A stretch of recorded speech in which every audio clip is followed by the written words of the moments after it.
entrada no mercado de capitais? Porque o pessoal no Brasil te conhece muito por conta da participação como ministro no último governo. Mas essa parte de investimentos que você fez antes de se enveredar para, não vou falar uma carreira política, porque foi uma passagem apenas, mas como é que foi essa entrada no mercado de capitais? Como é que foi o seu tempo lá dentro? Como é que está sendo agora? Bom, como o Brasil era muito turbulento do ponto de vista de economia, inflação muito alta, juros altos, a economia sobe e desce o tempo inteiro, voo de galinha, crises cambiais, era natural que alguém chegando com uma base muito sólida de fundamentos, tinha acabado de chegar de fora, dava aula na PUC, dava aula na GV, dava aula no IMPA, era natural que houvesse uma demanda por conhecimento. Então, eu comecei a dar consultoria no mercado financeiro. Um era o Bank of America, era um banco grande na época aqui, o Citibank também, outros eram corretoras menores, brasileiras também, começaram a me convidar para ter conversas sobre o mercado financeiro. Isso estamos falando dos anos 80. Anos 80? Meados de anos 80. Um período da hiperinflação, né? Um pouco antes até da inflação disparar. Estamos falando de 81, 82, 83, porque depois em 84, 85 ela foi a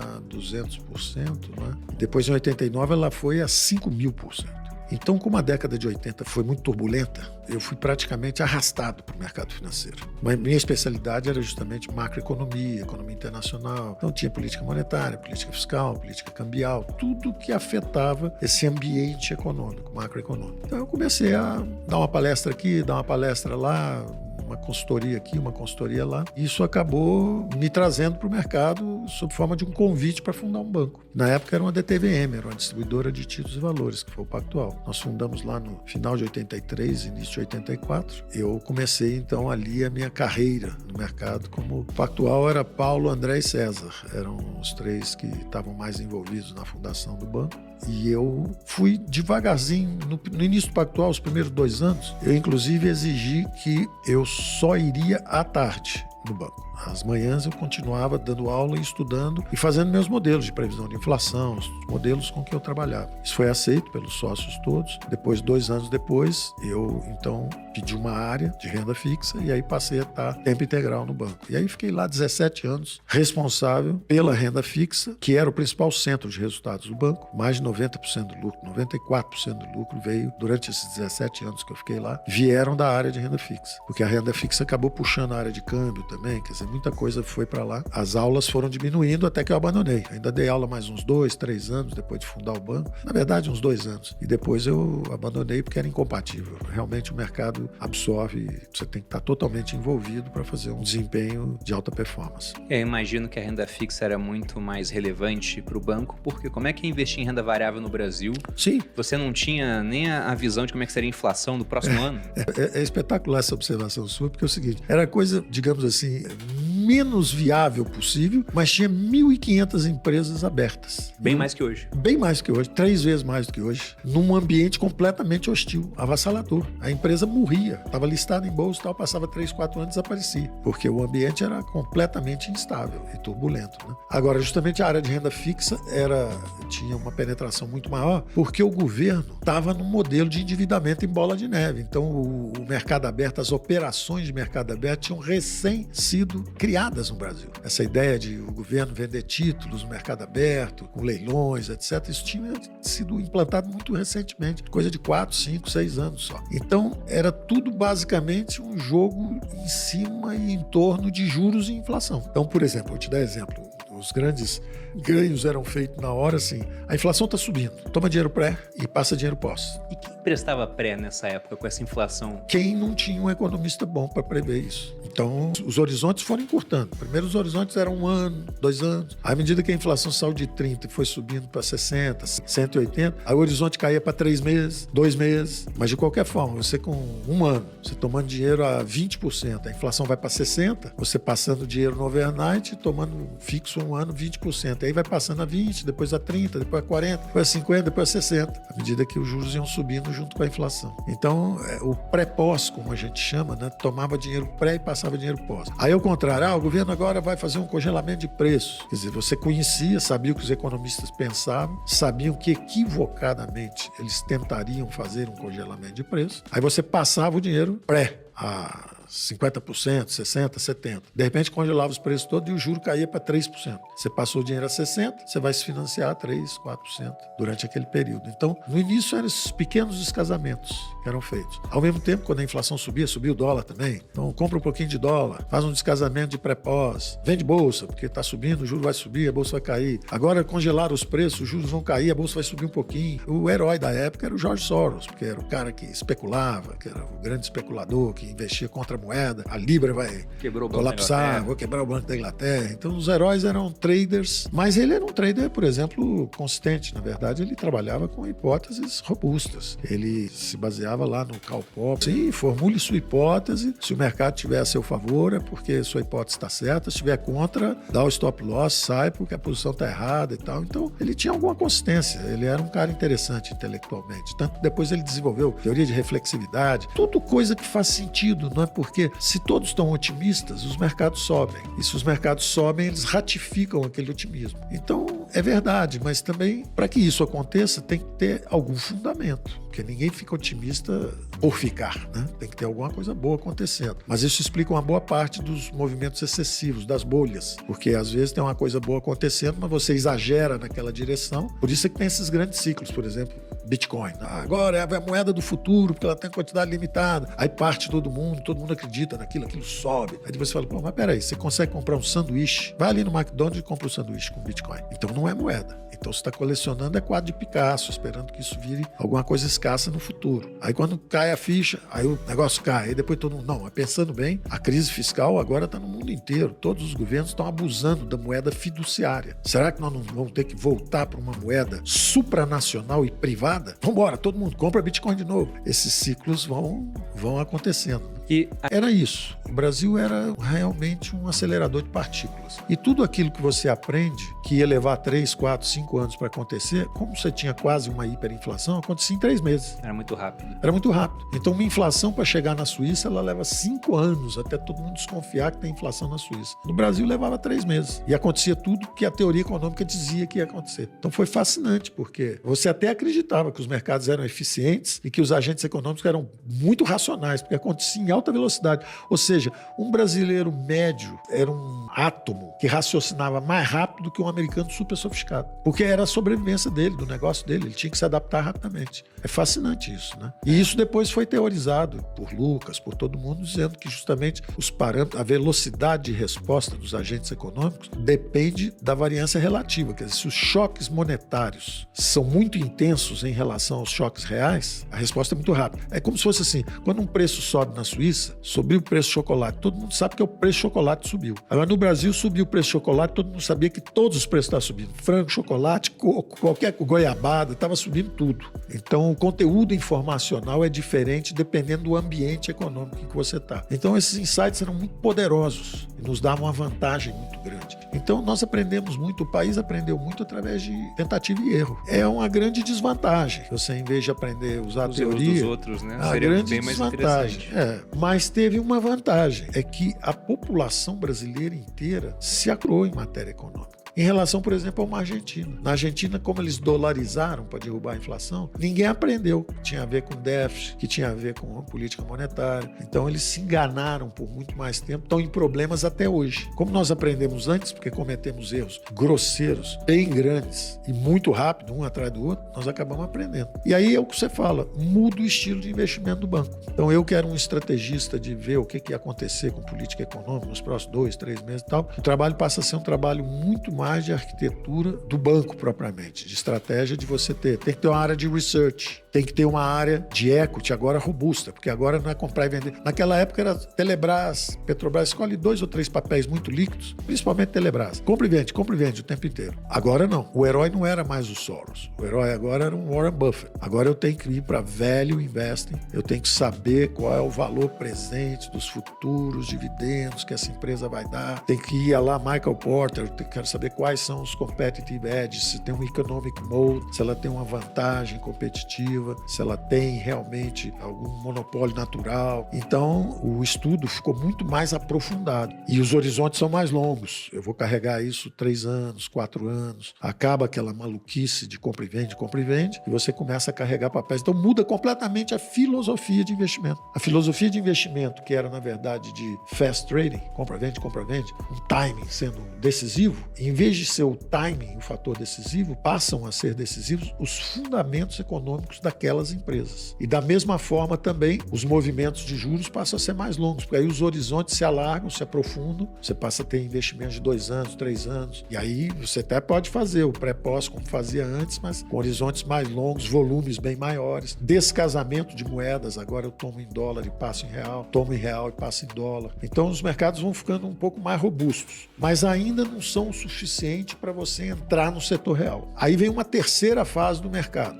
é quando você começa a penetrar no setor real. Os ganhos, a competição vai aumentando e os ganhos com as empresas existentes, como são só 300 empresas, 300 e poucas, a competição é muito grande, acaba todo mundo tendo uma carteira muito parecida. Então, se você quer ganhar mais do que o mercado, você tem que originar novas companhias. E o bonito disso é que quando você tem poucos papéis e a riqueza do país aumenta, aquela massa de riqueza se abatendo sobre poucos papéis, se tiver tudo calmo, os papéis se valorizam naturalmente. Os múltiplos sobem bastante. Os múltiplos sobem. Quando os múltiplos sobem, aí começa uma divergência entre o que a gente chama como economista o replacement cost, ou seja, o custo de fazer uma fábrica nova, em relação ao valor da fábrica existente. A bolsa, na verdade, é a precificação dos ativos existentes. Ora, se estão pagando por uma empresa que faz aço, ou por uma empresa que faz sapato, por uma empresa que estão pagando 100 e custa só 10 produzir, eu vou investir no setor real. Então o setor financeiro começa a penetrar através dos private equities. Você começa a ir para o setor real e falar, olha, eu vou fazer uma arbitragem. Novas empresas ou empresas emergentes, eu vou levar para o mercado, porque os múltiplos lá são maiores. Aí é como se fosse um aprofundamento do mercado de capitais. Você começa a aprofundar o mercado de capitais. Então é uma história bonita essa do mercado de capitais brasileiro, porque hoje você vê, tem jovens como vocês hoje com uma influência enorme e reunindo e educando financeiramente uma porção de gente, e esse pessoal todo começa a entrar. E cadê os veículos? Faltam os veículos. Onde é que estão os veículos? Cadê essas empresas? Onde estão essas empresas que merecem essa alocação de recursos que está chegando agora? E aí os private equities vão se desenvolvendo e cada vez mais especialistas. Então, você vê, a estratégia de investimento vai mudando de novo. O que era antes um grupo de traders juntos, passa depois a ser um ensaio de alocação de investimentos, onde basicamente você tem, bota aí, se a pessoa é um pouco mais idosa, bota aí 70% em renda fixa e 30% de equity. E que equities? Bota o pessoal de value investment aí para colocar os recursos nessas empresas aí, descobrir as melhores. E se o cara é mais jovem? Bom, o cara é mais jovem pode botar 60%, 70% de equity e bota só 30% de renda fixa nele aí. Ah, mas agora está tendo um combate à inflação, o juro subiu um pouco, então aumenta um pouco a alocação de renda fixa. Olha, agora o juro está caindo, pode reduzir renda fixa e aumentar um pouco a alocação de equity, mas é um negócio ainda primário. Aí, de repente, começa a se aprofundar, entrar no setor real com os private equities, e aí começa a variedade de veículos. Aí alguns se apresentam como, eu sou um hedge fund manager, eu opero todos os mercados. Na verdade, geralmente são especialistas de um setor que ganharam muito dinheiro e aí começam a transbordar em busca de outras atividades. Então o cara era bom de renda fixa, ele na verdade deveria continuar sendo o melhor de renda fixa do país, mas ele prefere se aventurar. Como o dinheiro começa a entrar, aí ele começa a contratar uma equipe, a tentação é grande. Ele ainda é bom em renda fixa, mas já começa a aventurar em outros ativos. Vou fazer equity também, aí vou fazer lá fora também, vou fazer no mundo inteiro e vou fazer isso. Os resultados não são assim tão bons. Eles começam a cair em relação ao resultado excepcional que esse cara tinha quando ele estava especializado no que ele faz. Se ele continuasse como o rei da renda fixa, ele estava hoje maior, ele estava 3 vezes maior do que o tamanho que ele tem hoje. Ele teria sido realmente o dominante. Isso aconteceu muito lá fora. Tinha os fundos que eram os reis da renda fixa, aí tinha os outros que eram os reis dos equities, os outros. Lá fora a especialização foi mais profunda. Aqui a tentação arrastou. O sujeito que era bom de equity acabou mexendo também, comprando e vendendo a renda fixa. Ele monta equipes, mas como ele não domina aquilo, ele acaba tendo os auxiliares dele que não são tão bons quanto ele foi naquele campo que ele dominava. Então há uma tendência à média. Acaba todo mundo parecido. Uma porção de gente tropeçando. Um ganha num e perde no outro, o outro ganha no outro. outro e perde um. E acaba dando um resultado mais ou menos mediano todo mundo. Acabam aqueles grandes campeões que tinham um retorno extraordinário em relação a todo mundo. Mas o mercado cada vez mais sofisticado e cada vez mais acreditando. Isso é muito interessante também, porque se você perguntasse para um Warren Buffett, ele ia dizer assim, não tem negócio de mercado eficiente, não. Eficiente sou eu. Eu sou bom. Eu compro melhor porque eu sei avaliar. E ele até zomba das escolas de finanças tradicionais. Ele fala, pô, esse pessoal acredita em mercado eficiente, deixa eles acreditando nisso. Mercado eficiente, o preço está em equilíbrio, né? Deixa eles achar que está em equilíbrio. Eu estou comprando esse papel aqui porque eles estão achando que está em equilíbrio e está baratíssimo. Porque eu conheço fundamentos e eles não. Ele olha com esse ângulo, porque ele é bom na análise de balanço do setor. Posso pegar um gancho disso? Porque essa questão de mercados eficientes é sempre um grande debate no mundo dos investimentos. Sim. Você citou o Buffett. Se a gente pega a performance do Buffett, ela é quase o dobro do S&P 500 em termos históricos. Sim. Só que também é nítido que a performance dele lá atrás era muito melhor do que hoje. Sim, claro. Porque lá atrás havia muito menos informação, menos participantes. Perfeito. Hoje, para ele conseguir ganhar do S&P é mais difícil. E eu queria aproveitar também que você em Chicago conheceu o Gene Fama. Sim. Que é o cara que criou essa teoria dos mercados extraordinário. Como o Robert Lucas ganhou o prêmio Nobel com Rational Expectations, expectativas racionais. O Fama ganhou também o prêmio Nobel com mercados eficientes. Esses caras são extraordinários. Eles são cientistas, como se fosse a física clássica. Como se fosse assim, olha, sem atrito, uma pena e um tijolo caem juntos, que é a lei da gravidade. Puxa os dois com a mesma velocidade. Só que a gente sabe que no mundo real não é assim. A pena cai devagarzinho, porque tem o atrito, e o tijolo cai mais rápido. Então, é a mesma coisa no Efficient Market. São catedrais belíssimas do pensamento abstrato. São extraordinários. São para onde a coisa iria se você desse tempo suficiente e conhecimento suficiente para todo mundo. Como o mundo é cheio de atrito, por exemplo, eu acho isso muito legal, esse ponto que você chamou a atenção, é espetacular, porque é o seguinte, o Buffett diz isso, né? Deixa eles acreditando em mercados eficientes. O pessoal do mercado eficiente diz o contrário, diz assim, deixa ele achando que ele sabe muito daquilo ali. Aí você chega para os caras e não acredita na eficiência, ele não diversifica a carteira e de vez em quando ele toma um tijolo na cabeça e não sabe nem de onde veio. Aí, se você falar com um macro investor, alguém que investe baseado em cenário macroeconômico, ele se diverte quando ele vê o Buffett dizendo assim, não existe timing, eu não acredito em timing. Isso aí, se alguém pudesse ver o futuro, eu como macroeconomista, eu morro de rir, porque eu falo assim, o timing existe. E quem conhece macroeconomia tem muito mais chance de acertar o timing do que você. Eu poderia virar para você também, Warren Buffett, e dizer o seguinte, quer dizer que eu não consigo ver o futuro da economia, mas você consegue ver o futuro de uma empresa? É isso? Bom, uma economia é um agregado, deve ser muito mais fácil de prever do que só uma empresa. Um CNPJ, né? Um CNPJ, né? Então, como é que você se arvora de conhecedor do futuro dessa empresa? Como é que você se arvora disso? A beleza disso é que todo mundo tem razão. Quando homens inteligentes discutem, é melhor você prestar atenção. Quem olha de um ângulo diz o seguinte, olha, eu tô vendo uma terra plana e o sol se pondo. Eu sou um grego. Parabéns. É isso mesmo. Pode usar essa hipótese, trabalho para você. Você está navegando no Mediterrâneo. Aí vira o outro e fala assim, ó, eu tô vendo uma terra redonda e, na verdade, nós estamos girando em torno do sol. Não tem esse negócio do sol levantou e eu sou uma terra plana. Parabéns para você. Bem-vindo à fase da física clássica do Newton, Copérnico, Kepler. Parabéns, você está certo também. Então, dependendo do seu ângulo de visão, se você tem uma grande vantagem competitiva em análise de balanço, o seu guru devia ser mesmo o Buffett.